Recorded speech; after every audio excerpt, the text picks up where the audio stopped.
한 주간 평안하셨습니까? 이제 완연한 가을이 느껴지시죠? 날씨도 많이 쌀쌀해지고 이제 가을의 모습들이 나타나는 것 같습니다. 하나님께서 또 아름답게 우리를 위하여 마련해 주신 자연도 풍성히 누리고 또 우리의 마음도 말씀과 기도로 더욱 깊어지는 저와 여러분 되었으면 좋겠습니다. 오늘은 레위기 5대 제사 우리 6번째 시간이고요. 소제에 대해서 우리가 살펴보도록 하겠습니다.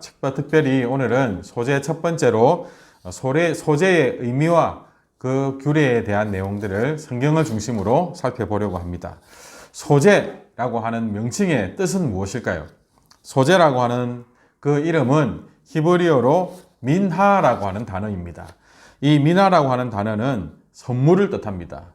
소제라 하면 하나님께 드리는 티 없는 선물을 의미하는 것이고요. 이것은 종종 이제 정복을 당하고 있는 그 나라의 신이 그의 군주에게 충성과 신의를 지키겠다는 표시로 바치는 공물 또는 조공을 의미하기도 합니다. 우리가 하나님께 왜 소제를 드릴까요?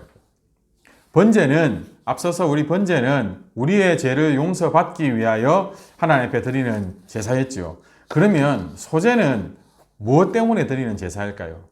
소제는 방금 그 의미를 가르쳐 드린 대로 하나님께 감사하기 위하여 드리는 제사입니다.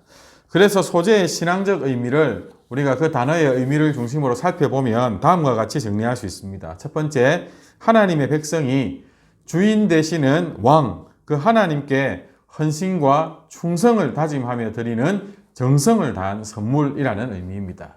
하나님이 나의 주인이시고 나의 왕이시고 나는 하나님을 섬기는 자입니다 라고 하는 그 표시가 감사를 통해서 드러난다는 것이죠. 그리고 특별히 하나님의 그 은혜로 말미암아 내게 수익이 생겼을 때 첫 수확을 거두고 또 매년 첫 수확을 거두었을 때 그 모든 것이 하나님의 은혜와 하나님의 다스림 가운데 이루어진 일이다라는 것을 믿음으로 고백하며 드리는 제사가 바로 소제였습니다. 그래서 하나님께 감사하고 모든 영광을 하나님께 올려드리는 그러한 의미를 담고 있습니다. 특별히 이스라엘 백성들이 하나님께서 약속하신 땅 가나안에 들어가서 첫 수확물을 거두어 그 첫 수확물을 가지고 하나님 앞에 소제를 드릴 때 어떻게 하라라고 하는 그 규례가 신명기 26장에 나오고 있는데요.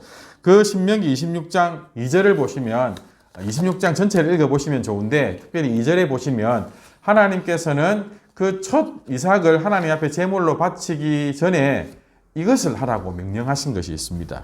2절 말씀입니다. 내 하나님 여호와께서 내게 주신 땅에서 그 토지의 모든 소산의 만물을 거둔 후에 그것을 가져다가 광주리에 담고 내 하나님 여호와께서 그의 이름을 두시려고 택하신 곳으로 그것을 가지고 가서 이제 소제물을 준비해서 첫 이삭의 소제물을 준비해서 성막으로 가지고 가는 겁니다. 이제 제사장에게 그것을 전달하겠죠. 그런데 26장 5절에 보면 너는 내 하나님 여호와 앞에서 이렇게 아뢰라 라고 말씀하고 있고요. 그 내용 핵심이 10절에 나오는데요. 주께서 내게 주신 토지 소산의 만물을 가져왔나이다. 여러분, 내가 열심히 농사 지어서 거두게 된 수확이지만 하나님 앞에 그 첫 이삭을 소제로 감사의 제물로 하나님 앞에 올려드릴 때는 뭐라고 고백해야 되느냐면 주께서 내게 주신 토지 소산의 만물이라고 고백해야 된다는 것입니다. 하나님께서 내게 허락하셔서 내가 거둘 수 있었습니다. 하나님께서 주셔서 나에게 수익이 생겼습니다 라고 고백해야 된다는 것이죠. 여러분, 우리도 수익이 생기거나 월급을 타면 우리도 하나님 앞에 하나님께 하나님의 몫으로 11조를 또 우리가 구별하여 드릴 것입니다. 하나님께서 여기에 참 큰 복을 약속해 주셨지요. 여러분, 그런데 내가 얻은 수익의 10분의 1을 하나님의 것으로 드리는 것일까요? 그렇지 않습니다. 우리가 소제를 공부하면 하나님 앞에 우리가 감사로 드리는 것, 하나님께 감사로 드리는 것이 무슨 의미인지를 알 수가 있는데 여러분 10분의 1은 하나님의 것, 10분의 9는 나의 것이라고 구별해서 하나님의 몫을 드리는 것이 아니라 10분의 1을 하나님 앞에 드리면서 내 모든 것이 하나님께서 내게 허락하신 하나님의 것이라는 고백을 하는 것입니다. 나의 시간의 일부를, 그리고 내 노력의 일부를, 그리고 내 수익의 일부를 하나님 앞에 드리지만 모든 것이 다 하나님께서 은혜로 내게 베풀어 주셨다라고 하는 이 믿음의 고백이 하나님 앞에 감사하는 자에게 반드시 필요한 요소라는 것을 우리는 소재를 통해서 알 수 있습니다. 우리는 항상 모든 영광을 하나님께 돌리고 감사하는 자여야 하고 그런 자일 수밖에 없다는 것 우리가 꼭 기억했으면 좋겠습니다. 레위기 2장에는 소재에 대한 내용이 기록되어 있는데요. 레위기 2장에 특별히 1절에서 16절까지는 이 소재를 또 구조를 가지고 설명해 주고 있습니다. 1절에서 3절은 익히지 않은 곡식의 소재, 또 4절에서 10절은 익힌 소재, 11절에서 13절은 또 소재와 관련된 추가적인 규례, 특별히 14절에서 16절은 첫 이삭을 드리는 소재일 경우에 어떻게 해야 되는지를 기록하고 있습니다. 우리 이 순서를 살펴볼 텐데요. 여러분, 소재의 주 재물의 종류가 곡식이잖아요. 그러면 어떤 특징이 있겠죠. 우리가 그동안은 번제나 또 화목제나 속죄제나 속건제는 다 집에서 기르는 가축을 하나님 앞에 제물로 드리거든요. 그러면 반드시 생명을 가지고 있고 피를 가지고 있습니다. 그런데 이 소재는요, 모든 제사들에게 다 있는 피가 없습니다. 그래서 소재의 특징은 피 없이 드리는 제사라는 것, 우리가 이것을 중요하게 생각해 보아야 될 것인데요. 레위기 17장 11절에 보면 육체의 생명은 피에 있음이라, 생명이 피에 있으므로 피가 죄를 속하느니라 라고 했는데, 여러분, 그래서 제사는 모두 피가 있어야 나를 대신한 그 죄의 대가를 치를 수 있는데, 여러분, 이 소재는 감사의 제사이기 때문에 피가 없습니다. 하지만 이 나중에 우리가 이제 다음 시간에 살펴보겠지만 이 소재는 반드시 피와 함께 드리는 번제나 화목제와 함께 하나님 앞에 올려드리게 되고요. 또 이 소재만 단독으로 드릴 때는 피를 대신하는 포도주를 붓는 전제를 함께 하는 그러한 내용들을 우리가 살펴볼 수 있을 것입니다. 다음 시간에 우리가 살펴보도록 하겠습니다. 이 구조에 따라서 우리 레위기 2장의 구조에 따라서 오늘 우리 짤막하게 한번 살펴보도록 하겠습니다. 첫 번째, 익히지 않은 곡식의 소재를 드리는 방법입니다. 재료가 뭐라고 했지요? 고운 가루, 기름, 유향입니다. 여러분, 고운 가루라고 하면요, 어떤 과정을 거쳐야 될까요? 내가 수확한 곡식을요, 정성스럽게 오랫동안 인내하며 정성을 다하여 빻아야 됩니다. 그래서 정말 곱게 빻아진 가루를 하나님 앞에 제물로 드리는 것입니다. 최고급 밀가루. 믹서기가 없는 때이잖아요. 그러니까 이것이 고운 가루로 하나도 거친 것이 없는 고운 가루가 되게 하기 위하여 정말 정성을 다하여 그 곡식을 빻아서 가루를 만들어야 된다라고 하는 것입니다. 여러분, 우리가 정성을 다하지 않고 하나님 앞에 드릴 수 있는 아름다운 제물은 없습니다. 우리의 마음과 우리의 온 힘을 다하여 정성을 다하여 준비할 때 하나님께 기쁨으로 흠양하시는, 하나님 기쁨으로 받으시는 그러한 제물이 된다는 것입니다. 레위기 2장 1절에 누구든지 소재의 예물을 여호와께 드리려거든 고운 가루로 예물을 삼아 기름을 붓고 그 위에 유향을 놓아라 라고, 향 중에 최고의 향이죠. 유향을 놓아서 하나님 앞에 향기로운 냄새로 올려드리게 되는 것입니다. 또 이 소재의 방법은 제사장에게 고운 가루와 또 기름과 유향을 제사장에게 주면 제사장은 그 받은 소재물 중에서 고운 가루 한 움큼과 모든 유향을 취하여 제단에서 불사르는 것입니다. 레위기 2장 2절이 그것을 기록하고 있습니다. 그 고운 가루 한 움큼과 기름과 그 모든 유향을 가져다가 기념물로 제단 위에서 불사를지니 이는 화제라 여호와께 향기로운 냄새니라. 그 백성들이 가지고 온 소재물 중에서 한 움큼만 기념으로 하나님 앞에 다 태워서 올려드리는 것입니다. 그리고 그 소재물에 남은 것이 있겠죠. 세 번째로 소재물에 남은 것은 제사장 아론과 그의 자손에게 돌리게 됩니다. 레위기 2장 3절입니다. 그 소재물에 남은 것은 아론과 그의 자손에게 돌릴지니 이는 여호와의 화제물 중에 지극히 거룩한 것이니라. 제가 지극히 거룩한 것이니라 강조해 놓았죠. 나중에 살피게 될 것입니다.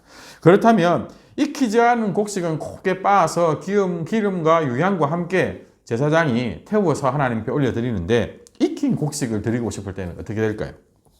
첫 번째로 화덕에 구운 것, 오늘날로 따지면 오븐이라고 볼 수 있을 겁니다. 그러면 고운 가루에 기름을 섞어서 만든 무교병과 그리고 무교전병을 소재물로 올려드릴 수 있습니다. 그러면 무교병이라고 하면 누룩이 들어가지 않은 떡이라는 의미입니다. 누룩은 들어가서는 안 됩니다. 나중에 나오겠지요. 레위기 2장 4절에도 고운 가루에 기름을 섞어 만든 무교병이나 기름을 바른 무교전병을 드릴 것이요 라고 되어 있습니다. 두 번째, 익힌 곡식을 철판에 붙인 것, 후라이팬 생각하시면 됩니다. 철판에 붙인 그러한 소재물, 음식을 하나님 앞에 감사의 제물로 드릴 때는 어떻게 할까요? 고운 가루에 마찬가지로 누룩을 넣지 않고 기름을 섞어 조각으로 나누고 그 위에 기름을 붓는다라고 되어 있습니다. 2장 5절, 6절에 그 내용이 기록되어 있습니다.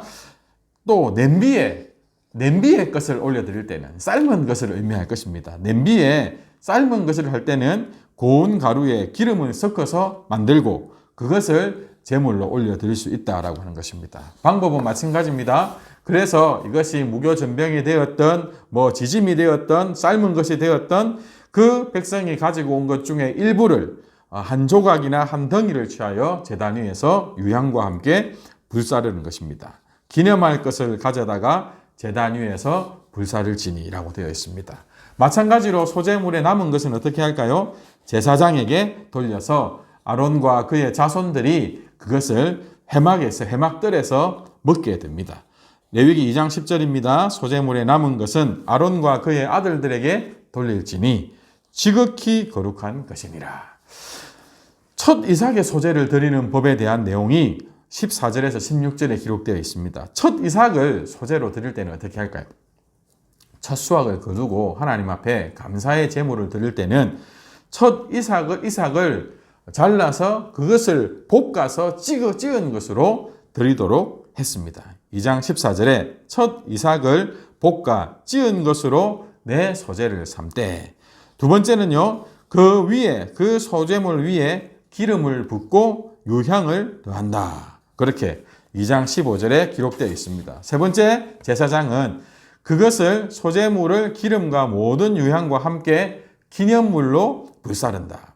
소재물 중에 일부분과 모든 유향은 바친 모든 양을 다 하나님 앞에 불로 살라서 향기로운 냄새로 화제로 올려 드린다라고 하는 것입니다. 그 밖에 소재에 대한 규례가 또 기록되어 있습니다. 2장 11절에서 13절에 기록되어 있는데요. 소재물에는 누룩과 꿀을 넣지 못하도록 되어 있습니다. 이게 정말 중요합니다. 만약에 제가 이 레위기로 성경 퀴즈 대회를 한다고 하면 반드시 이 문제가 나갈 것입니다. 그리고 과제물에도 이 질문은 반드시 넣을 것입니다. 소재물에 절대 들어가서는 안 되는 것 무엇일까요? 누룩과 꿀은 소재로 드릴 수 없다는 것입니다. 그런데 예외 조항이 있습니다. 예외 조항. 여러분, 누룩도 이제 백성들이 빵을 만들기 위해서는, 맛있는 빵을 만들기 위해서는 필요하잖아요. 소재물에는 사용하지 못하지만 백성들이 일상에서 빵을 만들어 먹을 때는 누룩을 넣어야지 잘 부풀고 맛있는 빵이 되잖아요. 그런데 그 누룩을 농사 짓는 사람이 있을 것 아닙니까? 누룩 만드는 일을 하는 사람들. 그런 사람들은 자신이 수고한 첫 수확물을 하나님 앞에 소재로 바칠 때 누룩을 첫 수확물로 드릴 수 있다는 것입니다. 마찬가지로 양봉하는 사람이 한 해의 수확을 거두며 하나님 앞에 감사로 소재를 드릴 때는 그 꿀을, 그 자체를 첫 수확물로는 드릴 수 있다는 것입니다. 레위기 2장 12절이 그것을 가르쳐 주는 것입니다. 처음 익은 것으로는 여호와께 드릴지나 향기로운 냄새를 위하여는 소재 가운데 첨가하여 드리지는 말라는 것입니다. 이것은 다음 시간에 중요한 의미를 나누도록 하겠습니다. 누룩은 부풀게 하는 것이고요. 꿀은 맛있는 달짝지근한 맛을 내는 거잖아요. 여러분, 이것들은 무엇인가가 첨가된 것입니다. 하나님께서는 우리의 정직하고 순수한 마음을 감사로 받으시기를 원하신다는 것입니다. 뭔가를 더하고 가식적인 그런 어떤 것으로 하나님을 기쁘시게 할 수 없다는 것을 의미합니다. 누룩과 꿀은 한마디로 인본이라고 생각하시면 됩니다. 또 특별한 소재 규례 두 번째는요. 모든 소재물에는 반드시 소금을 칠하고 그렇게 명령하고 있습니다. 2장 13절입니다. 내 모든 소재물에 소금을 치라. 내 하나님의 언약의 소금을 내 소재에 빼지 못할지니. 왜 이 언약의 소금을 치라고 하실까요? 여러분, 백성들이 지금 하나님 앞에 드리는 제물이 능력이 있거나 효력이 있는 것이 아닙니다. 하나님께서 하나님의 택한 백성들과 이와 같은 제사의 방법을 통해서 하나님께서 감사를 받으시고 그들의 죄를 사하시고 그들과 화목하시고 그들을 정결케 하시겠다라고 하나님께서 신실하게 약속하신 것대로 지금 그들이 행하고 있다는 것입니다. 우리가 아무리 좋은 것, 아무리 열심으로 하나님 앞에 나아가도 하나님께서 그것을 받아주시겠다고 약속해 주시지 않으면 헛된 노력이 되는 것입니다. 이 모든 것, 우리가 첫 수확물을 기쁨으로 감사로 풍성하게 혹은 우리가 가진 것에 힘겹게 하나님 앞에 올려드릴 때 그것 자체가 하나님을 감화감동시키고 그것 때문에 하나님께서 어쩔 수 없어서 들어주시는 그런 것이 아니라는 것이죠. 하나님께서 하나님의 백성들과 교제하고 그 백성들을 정결케 하고 그 백성들을 구하시기 위하여 이러한 신실한 길을, 언약의 길을 열어주셨다라고 하는 것을 꼭 기억하라는 것입니다. 하나님의 약속이라는 것이죠. 세 번째 특별한 소재의 규례는 소재는 항상 드린 것의 일부와 모든 유향을 불사르고 나머지 소재물은 모두 제사장 몫으로 돌린다라고 하는 것입니다. 계속해서 3절과 10절에 강조했던 구절입니다. 남은 것은 아론과 그의 자손에게 돌릴지니 이는 여호와의 화제물 중에 지극히 거룩한 것이니라. 여러분, 하나님 앞에 드려진 것만 거룩한 것이 아니라 일부를 하나님께 드리고 남은 것을 아론과 그의 자손들, 제사장들이 취할 때 그들이 취하는 것도 거룩하다는 것입니다. 바친 사람도 그것이 거룩하다고 인정하라는 것이고 제사장들의 무리도 그것이 정말 거룩한 것임을 기억하라는 것입니다. 이에 대해서는 레위기 6장에 제사장에게 가르쳐 주시는 소재의 규례에 이 내용을 기록하고 있는데요. 16절과 레위기 6장 16절과 18절입니다. 지극히 거룩한 것이 어떤 의미인지를 가르쳐 주는 거겠죠. 그 나머지는 아론과 그의 자손이 먹되 누룩을 넣지 말고 거룩한 곳 회막들에서 먹을지니라 말씀드렸고요. 17절 그것에 누룩을 넣어 굽지 말라. 이는 나의 화제물 중에서 내가 그들에게 주어 그들의 소득이 되게 하는 것이니라. 여러분, 이것을요, 백성이 하나님께 바친 것이기 때문에 하나님께 기념물로 드린 일부분뿐만 아니라 모든 것이 하나님의 것이라는 것입니다. 백성이 하나님께 드린 것을 하나님께서는 기쁘게 받으셔서 기념물뿐만 아니라 전부를 기쁘게 받으셔서 하나님의 것을 하나님의 성막에서 봉사하는 제사장들에게 하나님의 것을 주셨다라고 하는 것입니다. 18절에 보면 아론 자손의 남자는 모두 이를 먹을지니 이는 여호와의 화제물 중에서 대대로 그들의 영원한 소득이 됩니다.